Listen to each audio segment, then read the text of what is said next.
Okay, this is target 1B using the segment addition postulate, segment bisectors, and midpoints. So we want to know CH, so this is CH right here, and we want to know if that's congruent, and congruent means equal to IE. So how long is CH? CH is 1 unit and IE is 1 unit, so they are congruent because they have the same measure. They are both 1 unit because they are both 1 unit. Okay, now if I had asked for like EJ and IE, then I would say they're not equal because EJ is 3 units and IE is only 1, right? Okay. Next. So we have to use this segment. We're given some information. So FG is 7, GH is 7, HJ is 11, and JK is 14. And we need to know GK. So starting here and ending here. So GK is comprised of GH, HJ, and JK. So to find it, we're going to add those together. So that's explaining. So I'm going to say 7 plus 11 plus 14. And it's 18 plus 14. And that would be 28. And 4 more is 32, I believe. 25 and 32, yep. So now I need to explain it.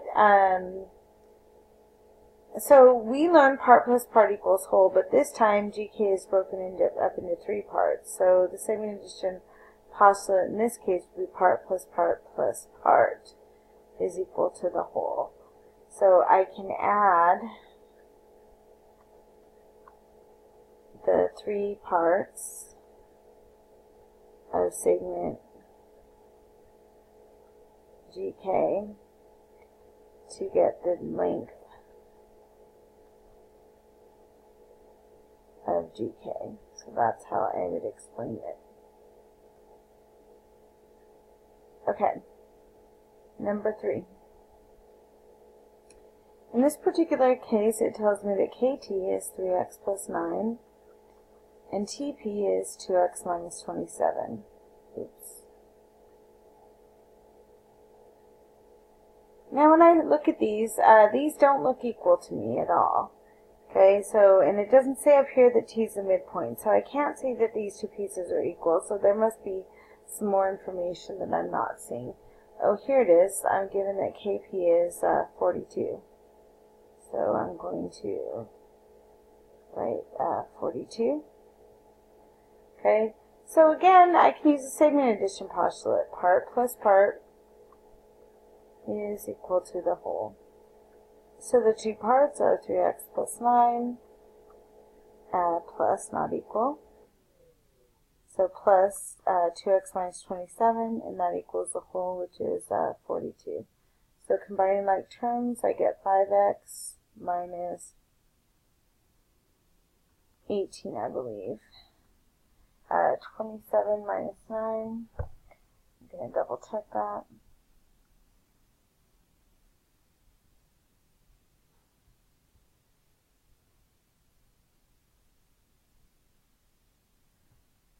Yep, 18. And then I'm going to add 18 to both sides.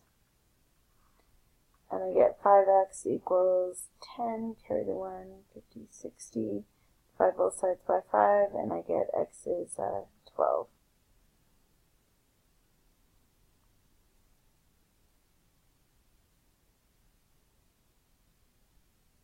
And that's all I'm finding is the value of x, and x is 12. So I'm good. Okay, number 4. If T is the midpoint of S, and ST is 5x plus 9, and TU is 8x minus 36, find TU. So this is 5x plus 9, and this is 8x minus 36, and we want to find TU. Now this is a midpoint, so right here that's the exact middle. So that means that these two pieces are equal to each other. So instead of saying part plus part equals whole, which I couldn't do anyway since there was no whole, I'm going to say part equals part, because I know the two parts are equal because t is the midpoint. So I'm going to say 5x plus 9 is equal to 8x minus 36. And I'm going to subtract 5x from both sides. And I get 9 equals 3x minus 36. And I'm going to add 36. And I get up here 3x equals 45. I'm going to divide by 3 and I get x is 15. Now that's not the question. The question is actually finding TU. So I have to replace that up here. So I'm going to grab another color. And it's going to be 8 times x minus 36. Remember, x was 15. So 8 times 10 is 80, and 8 times 5 is 40. So 80 plus 40 is 120. So this looks like it's going to be 120 minus 36. And 120 minus 36, well, 20 gets me down to 100. 16 more is 84. I believe it's 84. Let's just double check. If I plug this in, I should get 84 too. So 5 times 15, sorry, not 12, plus 9.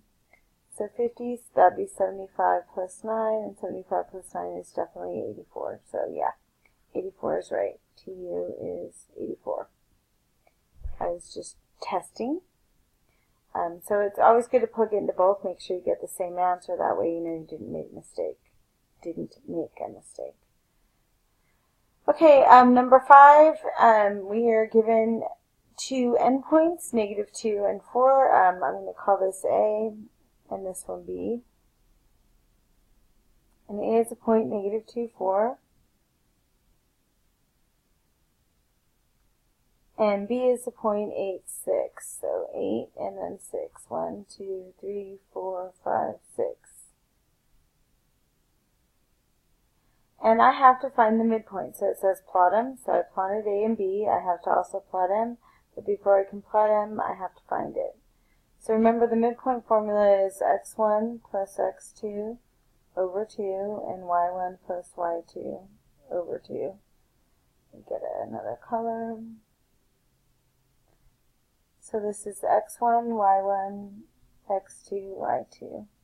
So I'm going to add the x's together, so that's -2 and 8. Divided by 2, and I'm going to add the y's together, that's 4 and 6.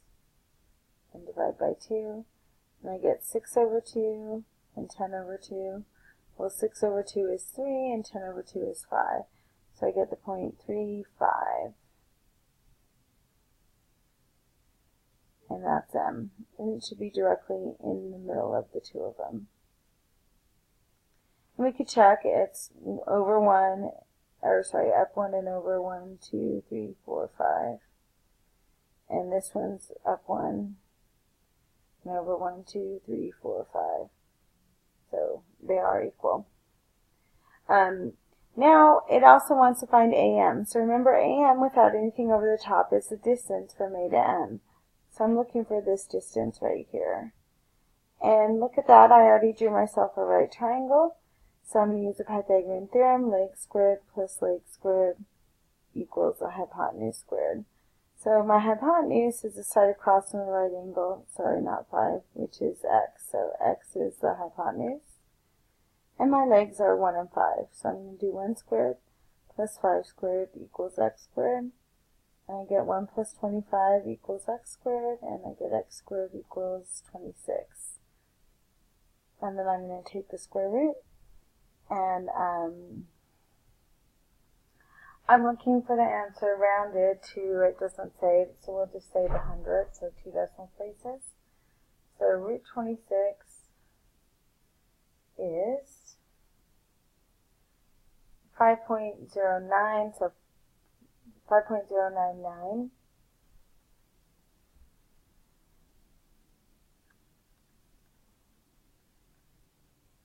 We're raising to the nearest hundred, so that turns into a 10, which makes this 5.1. So 5.1 is AN. Okay, you need to do the following problems on your own. And once you're done with them, you need to check them with either myself, a math lab teacher, a tutorial support teacher, or your geometry support teacher, Mrs. Dagan. And then you can do the retake. So here's the first problem. Are segments GI and HJ congruent? Find the length of GK. Find the value of X. Find the length of TU. And here we need to plot some points, find the midpoint, and find the distance between A and M. Good luck.